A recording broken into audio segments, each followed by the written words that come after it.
everybody. It's a great day in Clarkston. Let's go check it out.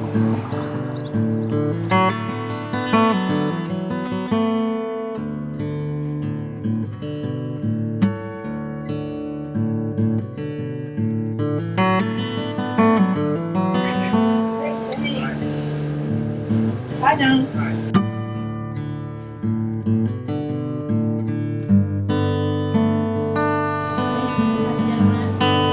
I will. It's a great day.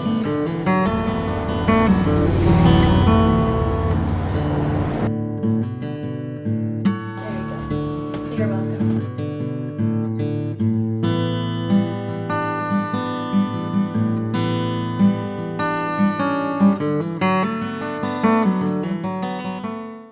Hello, everyone, and welcome to It's a Good Day When.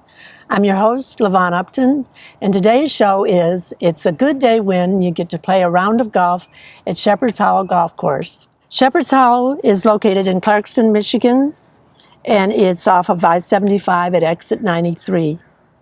It's 350 rolling acres, and it's one of the highest elevations in Oakland County. It's over 7,000 yards of valleys and woodlands. You feel like you're in the thick of northern Michigan's towering pines and oak trees. On the wooded drive-in, you may even see wild turkeys or red fox. Let's see if Randy, director of golf, Randy Burt, will hit a ball for us before we go inside.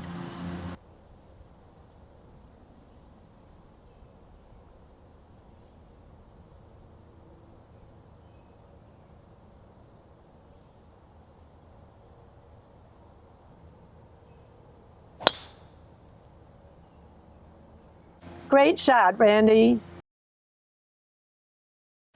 Let's head inside and see if we can talk to Mike.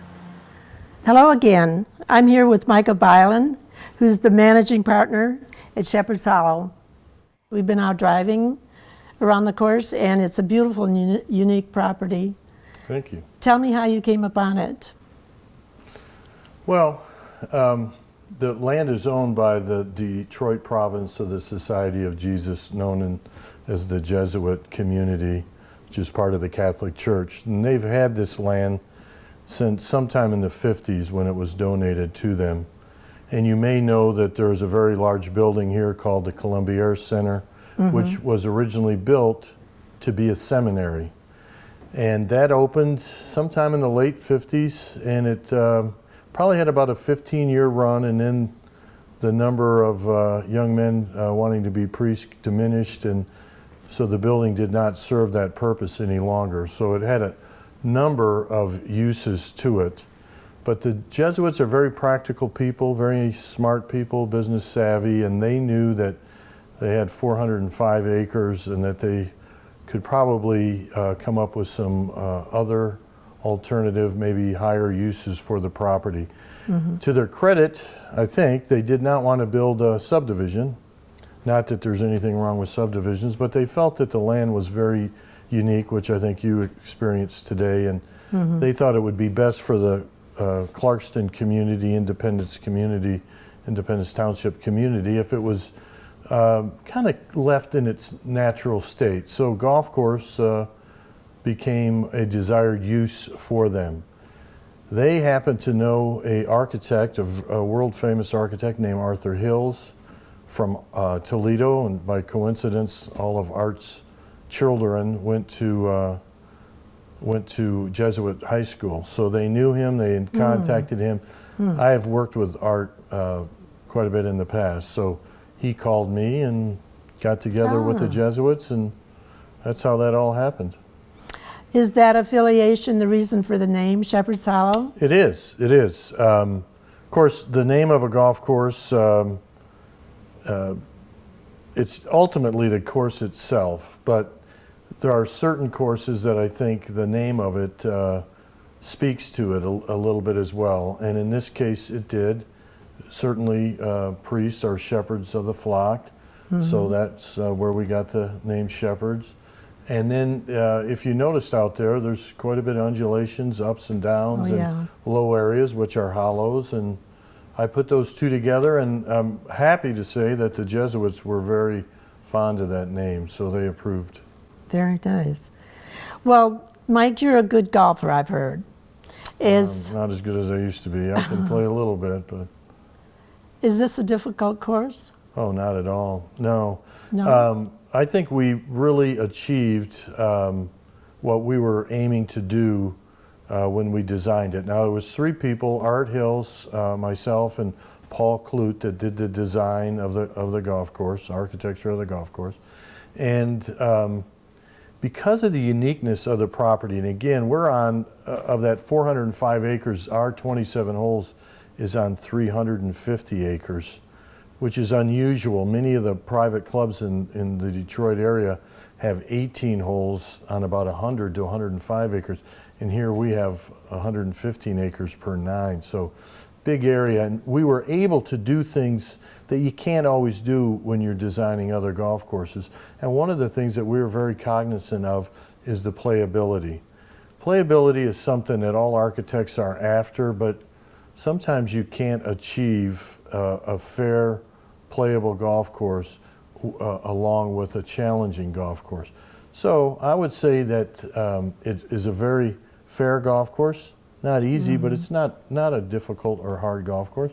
You have to find the right set of tees, and there are 5 sets, and play from there. Now here, course knowledge does come into play, because this course is designed differently than what you're going to see in this area. So the average, public golfer, even the good public golfer, doesn't always see this type of golf course. This is modeled after some of the greats, like maybe like, and when I say Augusta, I don't mean it is Augusta. I just mean the size of greens, the way they roll, the way they tie into the ground around them, the bunkering, Pine Valley, Cypress Point, courses like that. So that all contributes to me, to the necessity to try to, you need a little bit of local knowledge. You have to play it a little bit. But we didn't design this to be, That's challenging. Well, no, we didn't design it to be an easy golf course. It was meant to make people think. We wanted people to think, to use their imagination.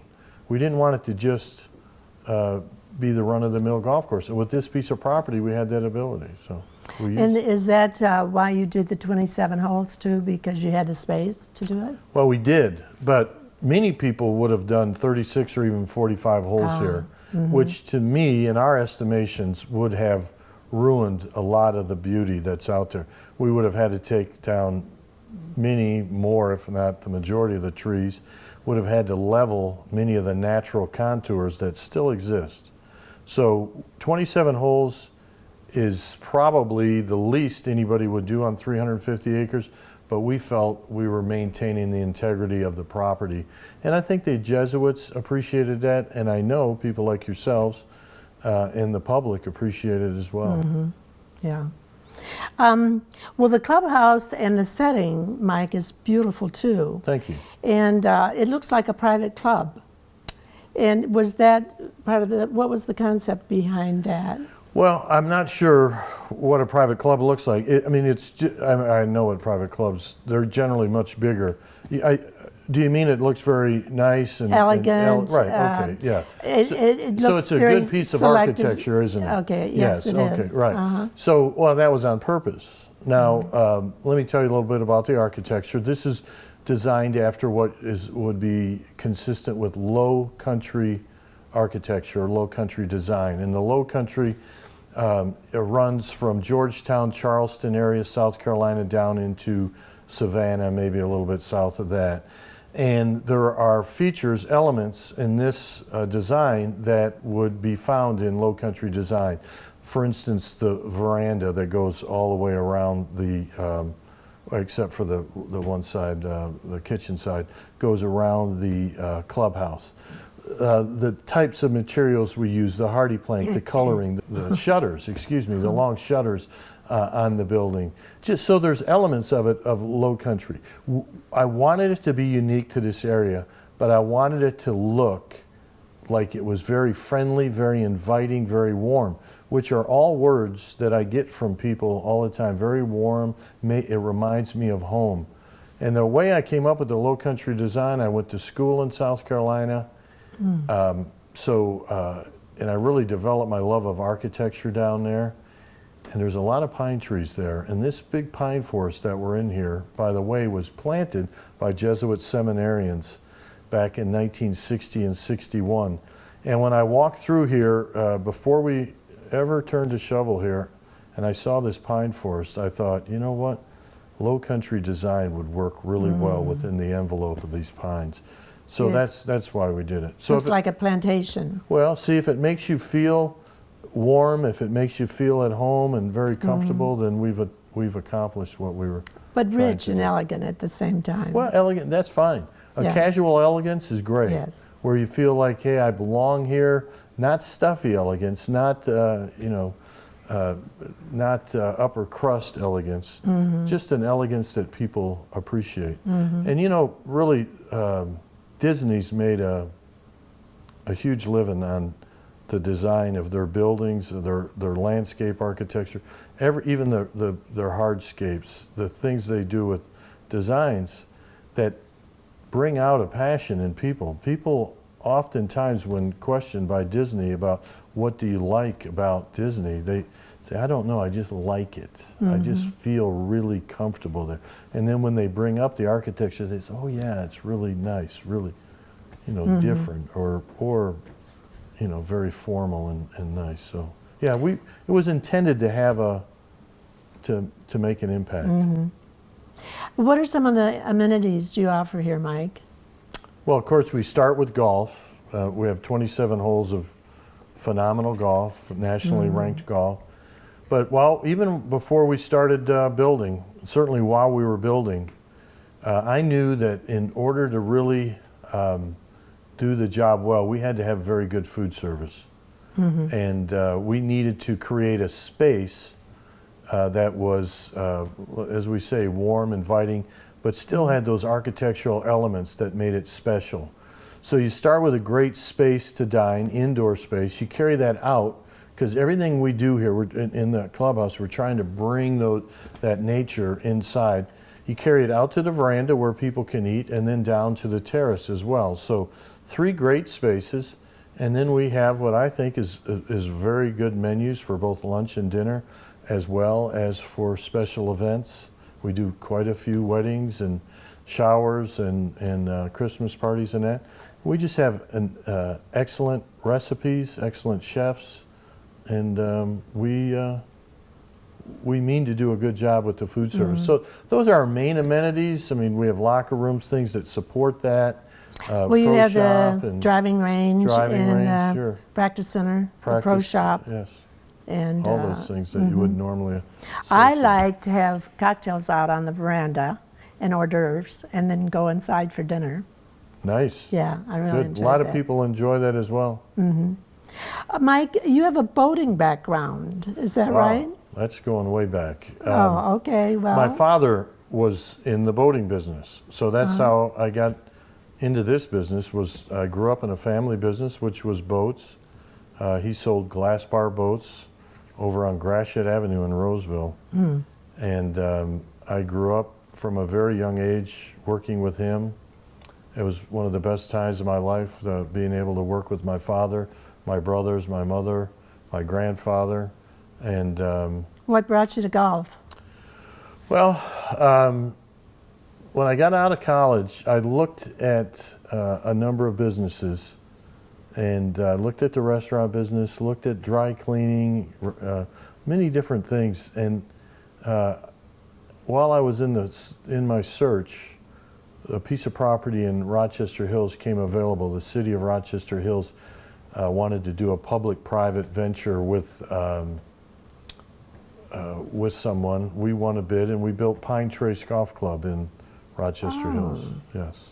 So you built that first? Yes. And so you're affiliated with Pine Trace and another golf course, are you? Cherry Creek Golf Club in Shelby as well. I built that. Pine Trace we opened in '89. We just celebrated our 25th year. And then Cherry Creek we opened in '95. And then this one opened in 2000. Well, it's a destination stop for golfers all over the country, I understand, to come here at Shepherd's Hollow. In Canada, too. We get quite a few people from Ontario and a few from Quebec that come through here and play golf, yes. The feedback is good. I don't think they're disappointed golfers. Well, I certainly hope they're not. Our goal is to make people happy, to provide a great experience for them. There are a couple of twilight events that are coming up in August, maybe we can tell people about. And one is August 8th and one is August 27th. And the twilight nights always have a theme. One is a garden night and one's a Mongolian barbecue. Can you tell me a little bit about how the twilight events work? Right. Now, twilights are great opportunities for couples to play golf.